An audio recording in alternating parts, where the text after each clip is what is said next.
दरवर्षीप्रमाणे याही वर्षी आपण महाशिवरात्री निमित्त होमात्मक लघुरुद्र अभिषेक याचं आयोजन केलेलं आहे आणि आपण बघतो की दरवर्षी फार मोठ्या संख्येने भक्तगण या इकडे कोपिनेश्वरच्या दर्शनाला येत असतात.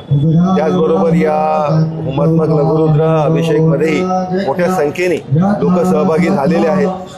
प्रामुख्याने याच्यामध्ये विशिष्ट वेगवेगळ्या समाजाचे वेगवेगळ्या समाज घटकातली लोकही म्हणजे धर्म पंथ याच्या व्यतिरिक्त आपण या होमामध्ये या अभिषेकामध्ये सामील झाला पाहिजे या पद्धतीने सगळेच जण या इकडे महादेवाच्या आरतीसाठी महादेवाच्या अर्चनेसाठी सामील झालेले आहेत. सर, दिवसभरामध्ये कशा प्रकारचा कार्यक्रम असणार आहे, कोणकोणते होणार आहेत आणि विशेष म्हणजे इथे प्रयागराजमध्ये एक कुंभ देखील ठेवण्यात आलेला आहे. या इकडे आवर्जून जे लोक प्रयागराजला जाऊ शकले नाही, ज्यांना त्रिवेणी संगममध्ये पाण्याचं त्या तिकडे डुबकी देऊन गंगा मातेचं दर्शन घेता आलं नाही, त्यांच्यासाठी या इकडे आम्ही कलशामधले त्रिवेणी संगम मधलं पाणी लोकांच्यासाठी उपलब्ध करून दिलेलं आहे.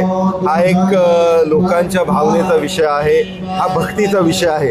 त्या दृष्टिकोनाने एक लोकांना त्यांच्या आयुष्यात सर्व दृष्टीने आनंद भेटावा, सुख समृद्धी भेटावी या दृष्टिकोनाने या पूजेचं या महायज्ञाचं आयोजन केलेलं आहे आणि त्याच्यामुळे याच्यामध्ये मोठ्या प्रमाणात लोक हे सामील झालेले आहेत.